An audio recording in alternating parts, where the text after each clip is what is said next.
So Misfits 011 took place last night. What do we think? Let's get into it. Hello, welcome to On Me Edson. I hope you're all well. If you like what I do here, don't forget to like and share the video, subscribe to the channel and hit the notifications bell for all future videos. So, Misfits 011 took place last night at the famous boxing venue, York Hall in London. And what do we think of it? Well, I have a little bit of a problem with it, and it's not anything to do with Misfits, and it's got nothing to do with the quality of the boxing. Interestingly, I was watching an interview with Tony Bellew, fantastic fighter in his day, of course, talking on DAZN for the Fury Usyk, I believe, press conference, and he was talking about, would he be watching the Misfits card? And he was like, no. And I always like him, his commentary anyway. I think he's a cracking lad. But I kind of get what he's saying here. Is it boxing? Is it professional boxing? No. But we've got to move away from that. People who love boxing as I do, got to move away from that. It's actually about the spirit of boxing in kind of entertainment form. It's kind of celebrity boxing, YouTuber, influencer, celebrity boxing form. These are people who just get on YouTube and they just want to, throw hands in a boxing ring. I've got no problem with that at all. But it's the celebrity, it's the influence behind it, and the stories that they can create amongst themselves to generate interest. Whether it's real or whether it's fake animosity between the fighters or the contestants or the participants, I would say, that's another discussion, of course. But the fact of the matter is, this is not boxing. This is just they're participating in a boxing event, but it's not professional boxing. So let's just get out of the way. It's more about entertaining to the YouTube crowd. And this is what this is about. Now, the problem I have is not anything to do with Misfits itself or the quality of the boxing. I've kind of got over that. I've kind of definitely understood what this is now. What I have a problem with is that now that KSI may or may not be out of the picture in terms of continuing to boxing, now that Jake Paul is, leaving all this behind because he's in search of a proper boxing pathway, and fair play to him on that, by the way. And now that Logan Paul is saying, hey, I'm done with boxing, I'm retiring because he wants to continue with his wrestling and whatever else he wants to do. Where are the stars? Where are the real stories? On the Prime card, Misfits 10, there were big matchups, of course. You have the Tommy Fury, KSI, Logan Paul, Dylan Dennis. But you also had Slim against Salt Pappy, Dean the Great against Wally Chucks. Those are great fights. In terms of the matchups, now the quality of the fighting, yes, for most of them weren't very great. But a couple of the fights were really good. But without those in the picture, all of a sudden it becomes a bit of a, well, who cares? Who cares about this? Now, it was really good to hear that True Geordie was back in the frame with Misfits. And I know he's been involved in their Misfits Council and everything, but he's back in the frame in terms of commentating.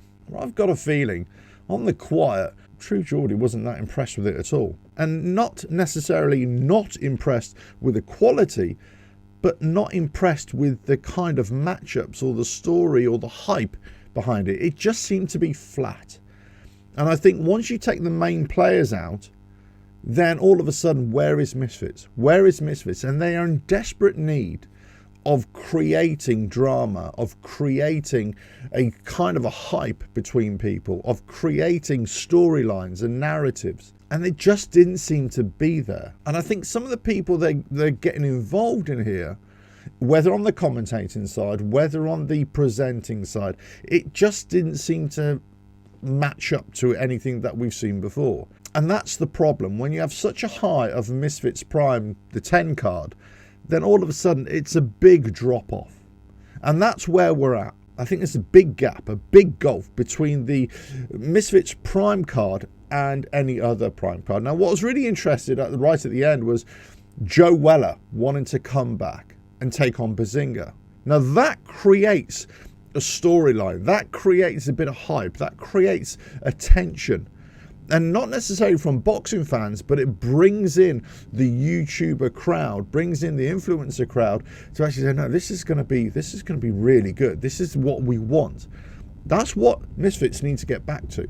They need to get away, in my humble opinion, they need to get away from trying to make this a boxing event, make this a people who want to improve their boxing skills, and more about these influencers, these people on TikTok, YouTube, whatever it is, Instagram, whatever it is. They're coming into a boxing arena to, yes, learn how to box, improve their boxing, but actually just have bangers with each other. And I think that's what it was supposed to be. It was supposed to be about that. It was not about taking the boxing seriously, but it was more about a way of settling perceived troubles, beefs, animosity, all storylines that they've created amongst themselves. It was a way of settling that. It was a way of bringing drama to the whole thing. And it's a way of settling that drama as well. So if you're trying to improve your participants in a boxing sense, then all of a sudden you kind of start losing that. And this is one of the problems that real boxing, let's say professional boxing, has had. It's that they lack that drama. They lack that kind of, those storylines, that narrative. And so whilst we criticize boxers for not having that, and what could they learn from Misfits and what could they learn from the UFC, it's because they don't have that. That makes them more professional. That makes them more believable. So when you take the likes of Jake Paul, for example, Slim to a certain degree as well, where they're actually taking their boxing seriously, they start to lose their appeal from a YouTuber point of view. Indeed, many of these guys start to drop off making content. The whole point was that they had to get in the ring, but they still had to make content. And they were supposed to be making content on whatever platform they choose to do. Many of those guys just drop off the content, or the content that they produce is only about boxing or sparring. For me, this is not what this was about. So this is where Misfits have got a bit of a problem here. They've got a problem in trying to bridge the gap, narrow the gap between the prime card participants and this next batch, but also about getting it back to what it's supposed to be about. Not about trying to be a boxer, but trying to participate in a boxing event that can settle beefs, settle an animosity, settle narratives, and settle drama. That's what it was supposed to be about. It's good that True Geordie's back involved in it, and I'll be very interested to hear what his real thoughts were on the card and of the performances. I mean, some of them were just decent, actually. You know, I thought the two girls' fights, in Julie Poker and Vampira, actually, I thought it was quite entertaining. I thought there's two girls, they would try and go for it.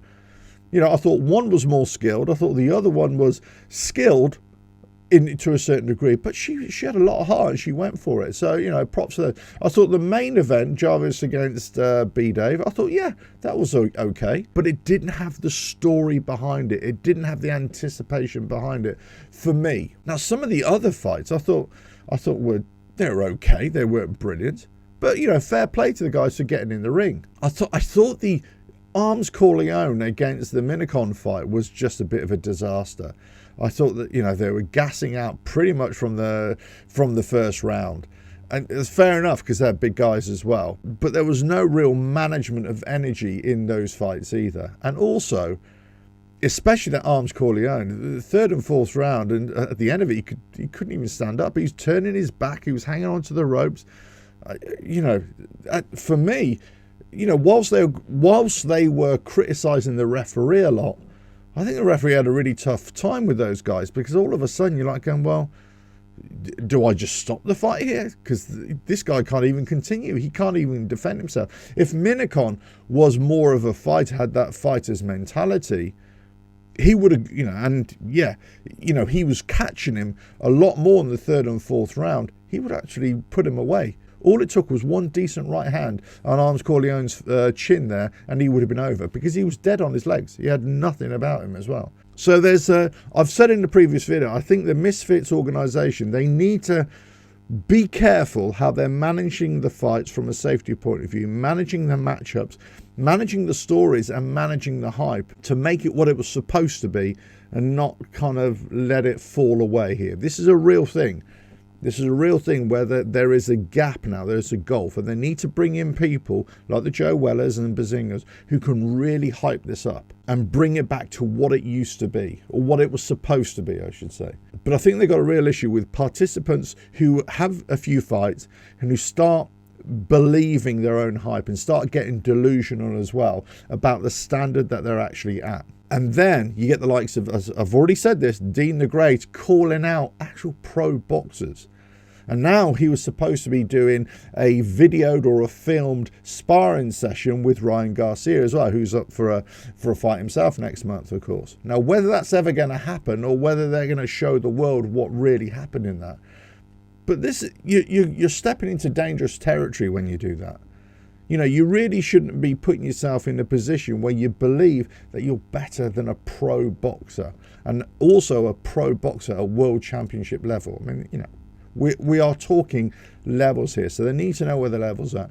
They need to know that this is influencer boxing, what it was supposed to be, and they need to be creating content to make us believe that they are content creators getting into the ring to settle beefs and to settle scores and to settle dramas. Without that, I'm not sure where Misfits is. Let us know your thoughts in the comments below. Am I being a bit too harsh on the Misfits 11 card and the performances? I thought that they were decent performances, don't get me wrong, but I just think they're missing the mark in terms of attraction, attention. I tell you what, I don't know what the gate was for the Your Call, but there seemed to be a lot of empty spaces there at Your Call. I could be completely wrong. It might have been sold out. I'm not 100% sure. But that's why they've moved. They had to move it, of course, from an arena to Your Call because it's a much smaller venue. And I don't have an issue with that. There was never going to be the demand for this than there was for the Prime card. But if we're talking about developing Misfits into a recurring event, then maybe having an event every month is probably a little bit too much. Maybe they need to go every 2 months.